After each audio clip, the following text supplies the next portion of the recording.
So it's an absolute pleasure to welcome to the show George from Sarpa Salpa. How you doing? Hello, how you doing? I'm all right, thank you. Yourself? Yeah, I'm good, thank you. Surviving as we are in 2020. But yeah, it's a great pleasure to have you on because you are, for me, one of the most exciting new bands around at the moment. You really are. Like, Oh, thank you very much. it was 4 years ago. I interviewed the Hunter, and I was super excited about interviewing them. It was before they got big, and I knew they were going to go massive. And I've got the same feeling about you guys. That's Oh like, man, wow. I mean, that's very kind of you to say. I mean, yeah, fingers crossed. yeah, it's just you every once in a while you just get a band that you have a feeling about and just you really connect with early on. And as soon as I heard say something, I was like, yeah, these guys are huge. I automatically just assumed you were signed to a major label and like already doing massive things. I was like, oh, independent, really? I was like, it already felt like you're already on that journey. That's good to hear. Yeah, I mean, I would love to be signed by a major label, but yeah, no, not to be thus far. But we'll see. I mean, fingers crossed. I know. So obviously, 2020, I think you started off really strong. Obviously, say something came out in January, got massive plays all over the show. You know, there was tours lined up. You're going to come play in Southampton, and then 2020 did its thing. And but I think you still managed to carry some momentum through because you've had more singles, more play, and we've got the current single "Stick to What You Know," which is incredible as well. Like you still been managed to push through, if despite everything that's going on. Has it been Yeah, quite an easy challenge to do? it's been different. I think we've had to like completely change our outset as a band. Like we are primarily like a live band, and like that is like for the last sort of 3 years we've been doing this. It's always been about the live side of things. Like all the songs we would write would be with that in mind, and like how a crowd's going to perceive those songs. And it's just been like it's just a total change of scenery. You know, we've had to go fully sort of back to the drawing board a little bit and go, okay, how do we still exist in this sort of new world? And I think yeah, the answer is just try and put out more music. Like that's all you can really do. Like there's nothing else really to be doing. It's like, and just looking forward to the future when we can get back to gigging. I think really. So have you been managing to write more during lockdown? Because some people have been writing loads, and some people have been like, I've just had no inspiration, everything's a bit flat, and the songs weren't coming out properly. I think initially, like, because I mean, it was March. That's like getting on for 8 months at this point, which is insane.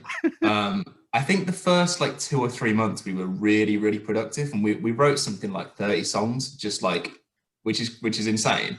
Um, so that was great. But then, yeah, as it sort of, because I think at that point we were thinking, yes, we're in lockdown, this is awful, but come summertime, we'll be back and it'll just be, we've had a nice little 3 month writing break kind of thing.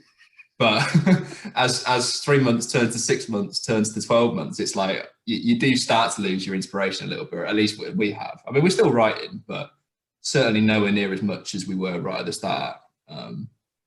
So yeah. So for someone that's never heard of Sarpa Salpa before, how would you describe yourselves? I would say, I mean, it's generally upbeat. Like it's like it's sort of indie dance. I guess would be the kind of the general vibe.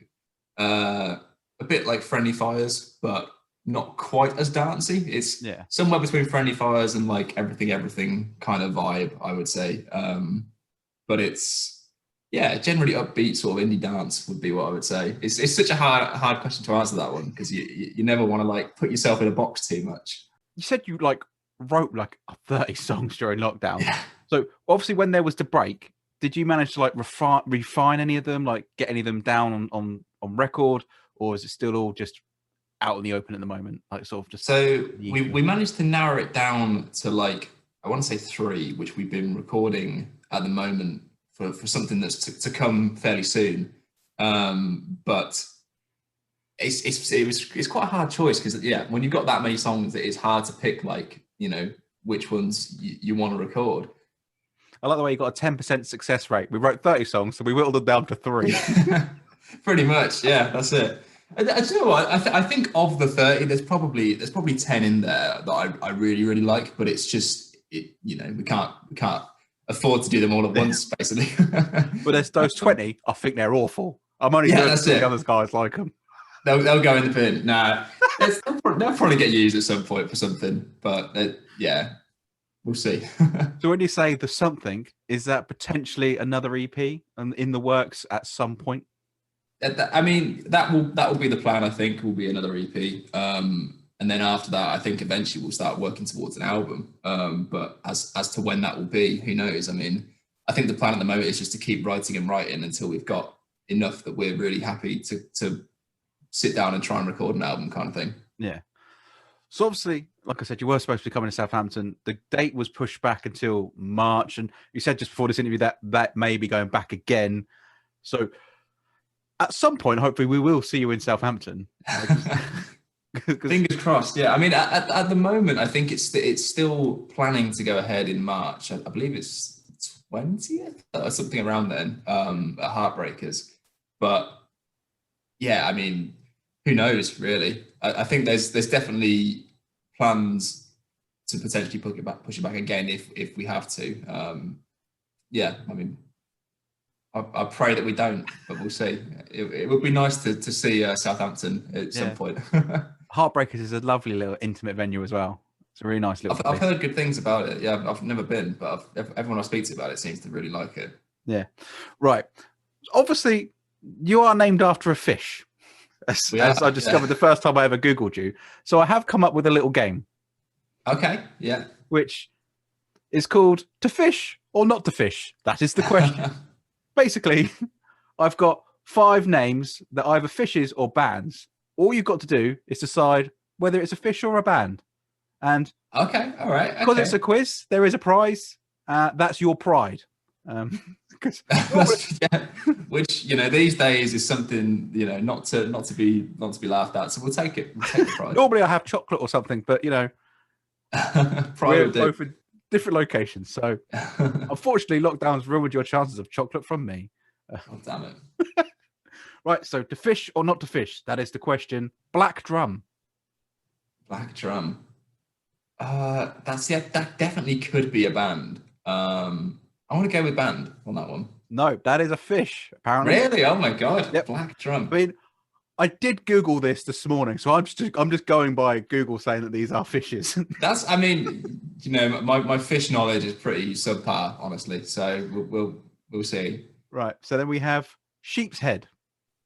Sheep's Head. Oh, this is close. They all sound like bands. Yeah. Sheep's Head does sound like some sort of late 90s metal band. But I want to go with band again. No. Oh my god. I mean, to be fair, that one I thought was like a death metal band. It does sound like it. And then we have Beatnik Turtle. Beatnik Turtle.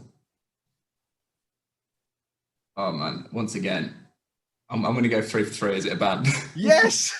Oh, so if you just keep going for that one answer over and over, eventually you get it right. And then the next one, this is a really simple name, Spot. Spot. I mean, again, I'm sure there must be a band called Spot, so I want to go with band. I mean, I got it down as fish, but that is the laziest naming of anything. Someone's just gone, you need to name that. What's it got on it? Spot, that'll do. Right, the last one. This is Pinback. Pinback. I'm going to change here. Probably in mistake and go. This is no, it's a band. Pinback is a band. I didn't help out on that one at all. God damn it! That would have been pretty poor. Yes, so that was To Fish or Not to Fish. Oh, nice. So, what is the plans for futures? Obviously, you've got some sort of recordings 80% done. At some point, we're going to hopefully finish the tour. Or did you even get to start the tour? We didn't know. So we did. So when we put out the EP in January this year, we did do a tour, sort of end of January and February, just before everything sort of kicked off. And then the plan was to do that. I think we've got 10 dates, although they've not all been announced. But we've got the 4 dates that have been announced were originally booked for March this year, and then we just literally pushed them back an entire year, kind of thing. So yeah, it's a thing. So fingers crossed we can do it this time. So hopefully you could just sort of start off 2021 where 2020 started and just kind of Pretty much, yeah. I think the last gig we did was at our sort of home away from home, Bedford Esquires. And I remember at the gig, we were sort of joking around like, oh, this might be the last gig we do for a while. But little did we know it's probably going to be pretty much a year to the date that we do another show. You ruined this for all of us. Why did you say that? You should. Yeah, I know. Well, they say don't tempt fate, and this is why. This is what can happen, people. Don't do it. So hopefully we'll get you in Southampton, and like I said, hopefully recording some more music as well. Get some more new music from you. You're playing Give a Gift, which is virtually online, which is raising money for Southampton's Children's Hospital. So thank you so much for that, because that's incredible. You're getting involved with that. So thank you guys for that. We're looking forward to it. It's this good little lineup. Yeah. So hopefully we will see you soon. We will definitely hear you soon at some point, and have fun with the rest of your lockdown, whatever that may look like. Thank you so much, George. Thank you. Thank you. All right.